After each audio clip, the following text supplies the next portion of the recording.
چولبان خاتون کہتی ہیں کہ یہ بتاؤ علاؤالدین صاحب کہ آپ میرے والد کے پیچھے کیا کرنے جا رہے تھے؟ علاؤالدین صاحب بہت خاموشی سے اپنے سپاہی کو دیکھتے ہیں اور گھوڑے سے اتر جاتے ہیں، کیونکہ انہیں پتہ ہوتا ہے کہ یہاں پہ بات جنگ سے نہیں بات سے بنے گی۔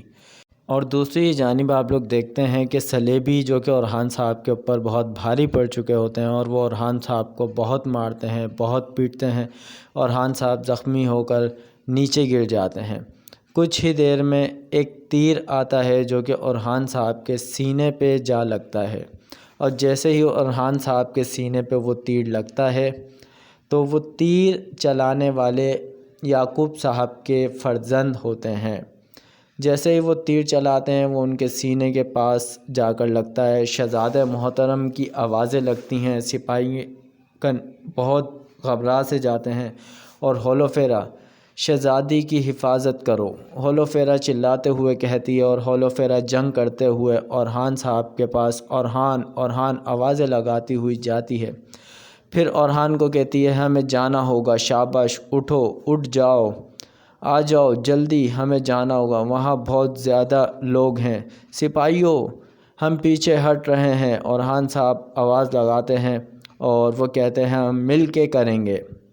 جیسے ہی وہ مل کے کرنے کی بات کرتے ہیں اور وہ پیچھے ہٹتے ہیں تو اب اورحان اور اورحان کے سپاہی وہاں سے پیچھے ہوتے ہیں۔ ہولوفیرا انہیں کہتی ہے چلو چلو خون نہ بہایا جائے، ہم پیچھے ہٹ جائیں، ہم سب پیچھے ہٹ رہے ہیں اور ہم خزانے کی تلاش بعد میں شروع کریں گے۔ اتنی ہی دیر میں کچھ سپاہی جو کہ صلیبی لباس میں ہوتے ہیں اور وہ بہت خوش ہوتے ہیں، کیونکہ انہیں پتہ ہوتا ہے کہ اب یہ جو خزانہ ہے یہ ہمارا ہے۔ اور وہ سب کس کے جال بچھائے ہوئے لوگ ہوتے ہیں؟ وہ سب محمد صاحب کے جال بچھائے ہوئے لوگ ہوتے ہیں۔ وہ کہتے ہیں کہ اب یہ لوگ پیچھے ہٹ گئے ہیں، باغی گدھے کی طرح ان کے پیچھے بھاگو۔ تو جیسے ہی وہ ان کے پیچھے بھاگتے ہیں کمان لے کر، اور وہ خزانہ جو یعقوب صاحب کے بیٹے ہوتے ہیں وہ خزانہ تلاش کرنا شروع کر دیتے ہیں۔ اور اسی قسط کی دوسری جانب آپ لوگ دیکھیں گے کہ منگول جو کہ جنہوں نے عثمان صاحب کو پکڑ لیا ہے اور عثمان صاحب کو لے گئے ہیں اپنے ساتھ ایک گاڑی کے اندر ڈال کر، اور وہاں پر جا کر کہتے ہیں کہ اب بتائیں کہ ترک ہمارے قبضے میں آ گئے ہیں اور ترکوں کو ہم اس قدر غلامی کروائیں گے، ترکوں سے ہم اس قدر غلامی کروائیں گے کہ ترک زندگی بھر ہمیشہ ہمارے غلام ہی رہیں گے۔ کچھ ہی دیر کے بعد اس کا سردار، منگولوں کا سردار انٹری مارتا ہے، اور جیسے ہی منگولوں کا سردار وہاں پر پہنچتا ہے اور وہ بولتا ہے کہ ہاں بھئی غلام ترک، تو اتنی ہی دیر میں عثمان صاحب اپنی آنکھ کھولتے ہیں اور منگول کے گلے میں خنجر مار کر کہتے ہیں کہ ترک کبھی غلامی نہیں کرتے۔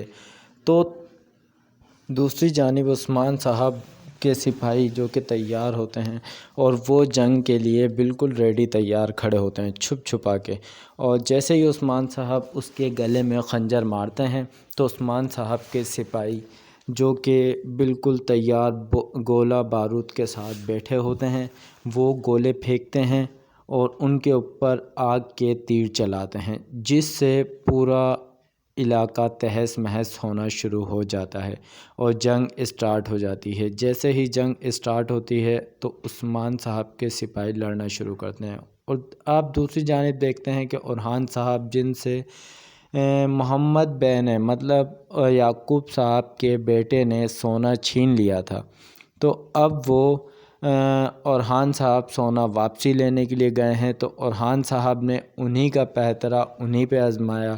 یعقوب صاحب کے بیٹے نے صلیبی لباس پہن کر سارا سونا چھینا تھا، تو یعقوب صاحب کے بیٹے کے ساتھ وہی ہوا۔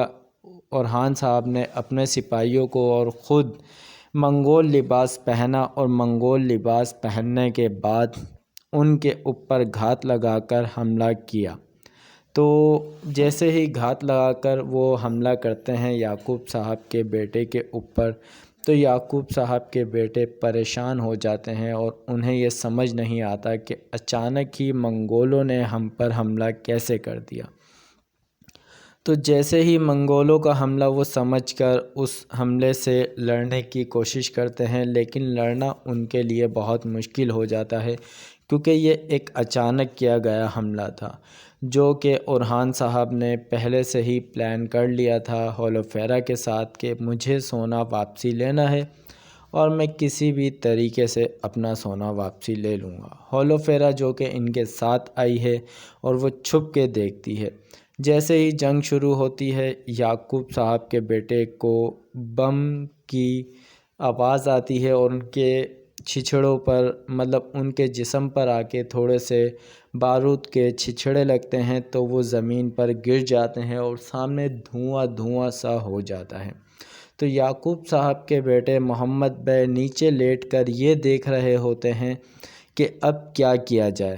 وہ سونے کی طرف دیکھ رہے ہوتے ہیں کہ سونا ان کے ہاتھ سے جا رہا ہے اور سونے کی طرف منگولوں نے اپنا رجحان کر لیا ہے۔ منگول جو یعقوب بے کے بیٹے محمد بے جو کہ منگول سمجھ رہے ہیں اورحان صاحب کو، ویسے ظاہرلی آپ سب کو پتہ ہے کہ وہ جو لباس کے اندر ہیں وہ اورحان صاحب ہیں۔ کیا یعقوب بے کے بیٹے محمد بے کو یہ بات پتہ چل جائے گی یا نہیں؟